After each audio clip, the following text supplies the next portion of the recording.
Hello and welcome back to the Done Deal YouTube channel.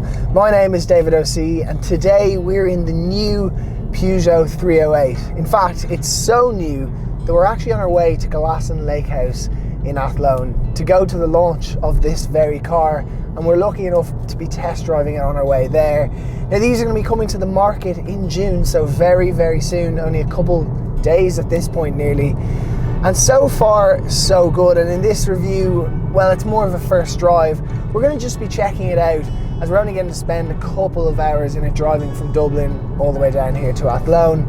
However, we're going to be talking about prices, checking out what the fit and finish is like, the tech, of course the engines and all those types of things, and most importantly, what it's like to drive. So sit back, relax, make sure to subscribe, and if you'd like to search for new cars for sale from over 1,000 trusted dealerships nationwide, then hit the link up there. But for now, let's get ourselves to Glasson Lake House.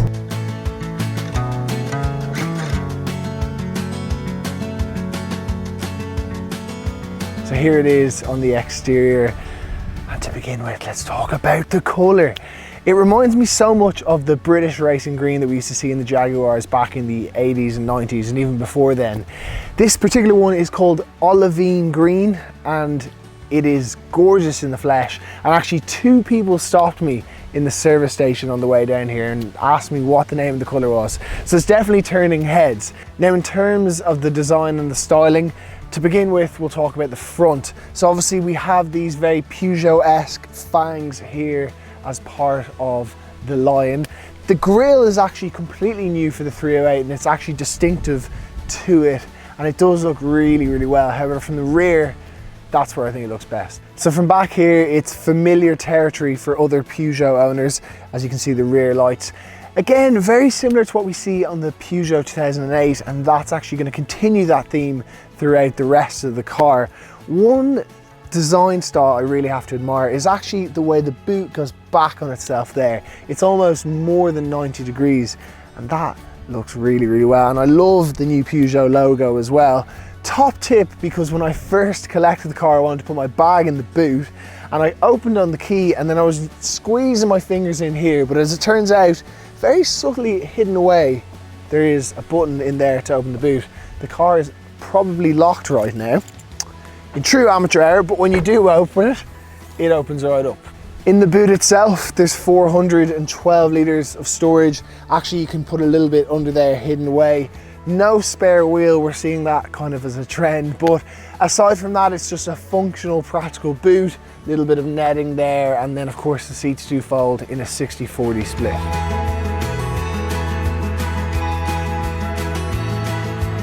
So to drive, well, like any Peugeot, it's all centered around this iCockpit, which I have to say is great. It takes a bit of getting used to if you're used to a car with a bigger steering wheel, but also the old school tactometers, which have dials and revs and ordinary things. Here, well, to begin with, you've got a smaller steering wheel. It feels like you're driving an F1 car, which can actually make driving quite enjoyable, to be fair to it. And then also you've got this digital display here, which I have to say is brilliant. I suspect there might be some improvements from the 2008, which we recently reviewed up there, because it just seems a little bit smoother, a little bit more intuitive, and it's really easy to work. Now in terms of the infotainment system here, now we have wireless Apple CarPlay, I think Android Auto too, which is brilliant. You don't have to worry about USB chargers, and it's just one less thing to worry about. The seat itself, really comfortable. You've got a nice armrest here, plenty of storage around the car. We'll check that out in a short little while. But yeah, as a whole to drive, it's very easy. You've got big mirrors there, really good reversing camera system. Actually, you can kind of mix it up there. It makes getting into tight spots nice and easy. And of course, you've got parking sensors and all that. And actually, the turning circle is brilliant too. I got stuck down a dodgy laneway earlier and I managed to turn around without having to do a 12-point turn, which is always good. In terms of car tech and let's say driving aids, being a modern Peugeot, it's quite well kitted. In fact, it's very well kitted. So it goes without saying, they all come as standard with things like accidents avoidance, which basically stops if it detects the car in front of you stopping very quickly.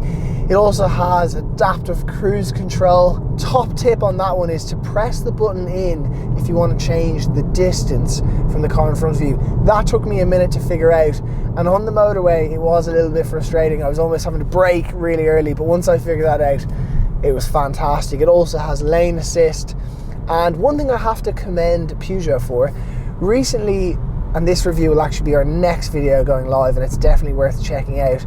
I was in the PSE 508. Brilliant car, Peugeot's fastest ever production car. But the cruise control was down here on a stalk, and I found it very difficult to actually see it while I was driving along. But now Peugeot have actually added it here onto the kind of display in front of the driver, which just makes it easier to use, and I'm all for that.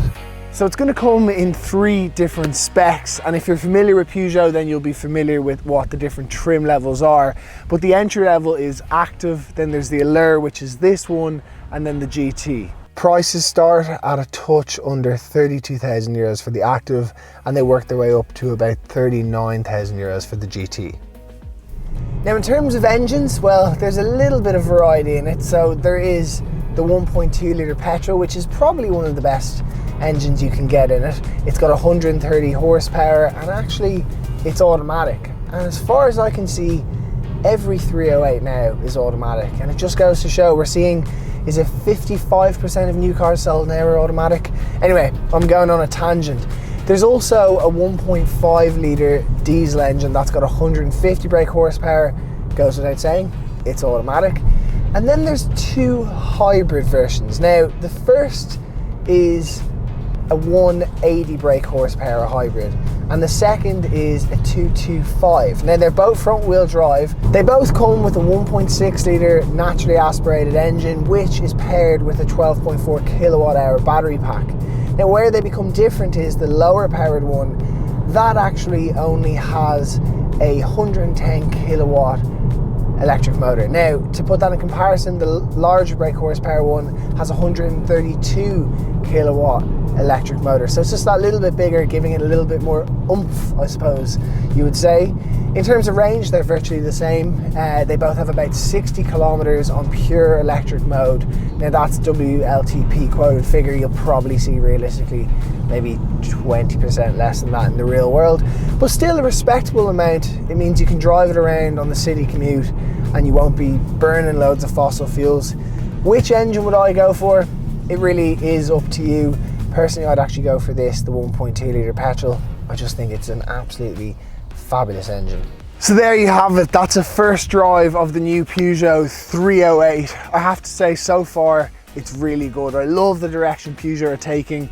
And if you haven't actually driven a Peugeot in the last 5 to 10 years, I can't advise you enough. Go down to one of your local dealers and take one for a test drive, because they have really come on leaps and bounds over the years.